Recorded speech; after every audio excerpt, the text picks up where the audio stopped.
ಬನ್ನಿ ಇಲ್ಲೇ ಬನ್ನಿ.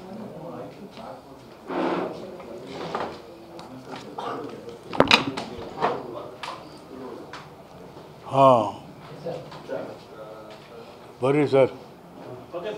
ಸ್ವಲ್ಪ ಅವ್ರೇನೋ ಬಿಚ್ತಾವ್ರೆ, ಬಿಚ್ಕೊಡಿ ಸರ್, ಬಿಚ್ಕೊಡಿ. ನಂಜಪ್ಪ ಅಂತ ಸರ್ ಅದೇ ಬಂದಿದ್ದು ನಮ್ಮ ರಾಜ್ಯ ಪರಿಷತ್.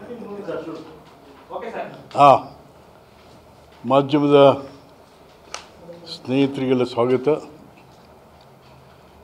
ಸ್ನೇಹಿತರೆ, ಮೊದಲನೇದಾಗಿ ಕನ್ನಡ ಚಿತ್ರರಂಗದಲ್ಲಿ ಹಲವಾರು ವರ್ಷಗಳಿದ್ದು ನೂರಾರು ಚಿತ್ರಗಳಲ್ಲಿ ನಟನೆ ಮಾಡಿ ಸರಿಗಮ ವಿಜಯ್ ಅಂತಲೇ ಹೆಸರು ಪಡೆದಂಥ ವಿಜಯ್ ಕುಮಾರ್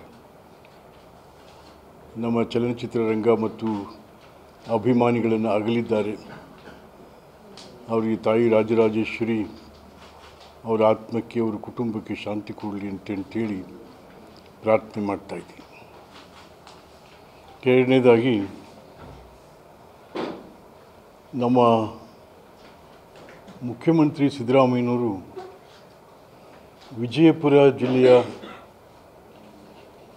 DC ದಿವಾಕರ್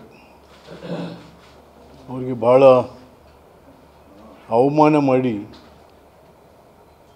ಇಡೀ ಅಧಿಕಾರಿ ಶಾಹಿಗೆ ಅವಮಾನ ಮಾಡಿದಂತೆ ಮಾಡಿದ್ದಾರೆ.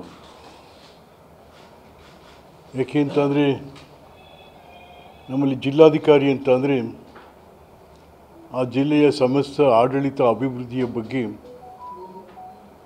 ನಿಗಾ ವಹಿಸ್ತಕ್ಕಂಥ, ಸರ್ಕಾರದ ನೀತಿಗಳು, ಸರ್ಕಾರದ ಕಾರ್ಯಕ್ರಮಗಳನ್ನು ಜಾರಿಗೆ ತರುವಲ್ಲಿ ಅಧೀನಾಧಿಕಾರಿಗಳನ್ನು ಎಚ್ಚರಿಸುವಂಥ ಕೆಲಸ ಅವರು ಮಾಡ್ತಾ ಇರ್ತಾರೆ. ಅವರು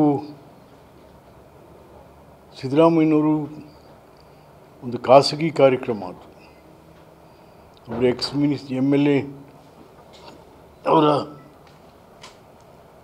ಮನೆ ಮದುವೆ, ಅದರ ಜೊತೆಗೆ ಸಿರಾಜ್ ಶೇಖ್ ಅವ್ರ ಮಗಳ ಮದುವೆ, ಅದ್ರ ಜೊತೆಗೆ ಒಂದು 25 ಸಾಮೂಹಿಕ ಮದುವೆಗೆ ಇವರನ್ನು ಕರೆದಿದ್ದರು ಸಿದ್ದರಾಮಯ್ಯನವರು. ಜೊತೆಗೆ 3 ಜನ ಸ್ಥಳೀಯ ಧರ್ಮಾಧಿಕಾರಿಗಳು ಇದ್ದರು. DC ಕೂಡ ಆಹ್ವಾನಿತರಾಗಿ ಅಲ್ಲಿದ್ದರು. ಸಿದ್ದರಾಮಯ್ಯನವರು ಮದುವೆ ಮಂಟಪದಲ್ಲಿ ಭಾಷಣ ಮಾಡಲಿಕ್ಕಿದ್ದಾಗ ಪಕ್ಕದಲ್ಲಿ ಕೂತಿದ್ದಂಥ DC ಅವ್ರನ್ನ ನೋಡ್ರಿ, ಯಾರೋ ನೀನು, ಯಾಕೆ ಬಂದೆ ಇಲ್ಲಿ, ಅದು ಸ್ವಾಮಿಗಳ ಪಕ್ಕನೇ ಹೋಗಿ ಕೂತ್ಬಿಟ್ಟಿದೆಯೋ, ನಡಿ ಆಚೆ, ಹಿಂದಕ್ಕೆ ನಡೆಯೋ ಅಂತ ಏಕವಚನದಲ್ಲಿ ಭಾಳ ಅವಮಾನಕರವಾಗಿ ಅವ್ರು ಹಾಗಂತಿದ್ದಂಗೆ ಅವ್ರ ಶಿಷ್ಯಕೋಟಿ ಜೈ ಸಿದ್ದರಾಮಯ್ಯ ಜೈ, ಶೀಳೆ ಸೀಟಿಗಳು. ಆ ಸಂದರ್ಭದಲ್ಲಿ ಆ DC ಮಾನಸಿಕವಾಗಿ ಯಾವ ರೀತಿ ಆಗಿರ್ಬೋದು, ಅವ್ರಿಗೆ ಎಷ್ಟು ಅವಮಾನಕರವಾಗಿ ಅವರನ್ನು ನಡೆಸ್ಕೊಂಡ್ರು ಒಬ್ಬ ಮುಖ್ಯಮಂತ್ರಿ ಅಂತಕ್ಕಂಥದ್ದು, ಒಬ್ಬ ಜಿಲ್ಲೆಯ ಹಿರಿಯ ಅಧಿಕಾರಿಯನ್ನು, ನಾಡಿನ ಹಿರಿಯ ಅಧಿಕಾರಿ.